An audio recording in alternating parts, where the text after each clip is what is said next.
I recently purchased a new rudder for my Slayer 10 from Boonedox. This is the original rudder, and this is the new Boonedox rudder. It's all aluminum. It's not difficult to install. Use the number 3 screwdriver, Phillips head screwdriver, to remove the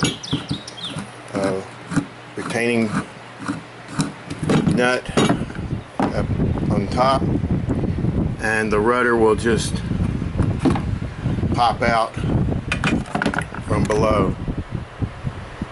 You can install the Boonedox rudder the same way. Slip the nylon washer on the Boonedox rudder and install it the same way as the original plastic rudder. Alright, here's the installed Boonedox rudder. Be sure that when you install it that the orientation of the rudder and the control handle is in the same direction, so you won't be off on your steering.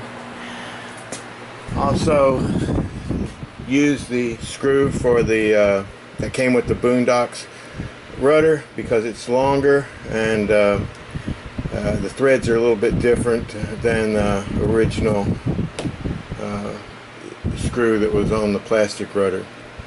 So hopefully we'll see some better turning radius and turning time using this new aluminum rudder. Oh, by the way, need to be careful when you're loading it in and out of your vehicle. This rudder's longer and it doesn't bend, so careful, additional care for the rudder will be necessary.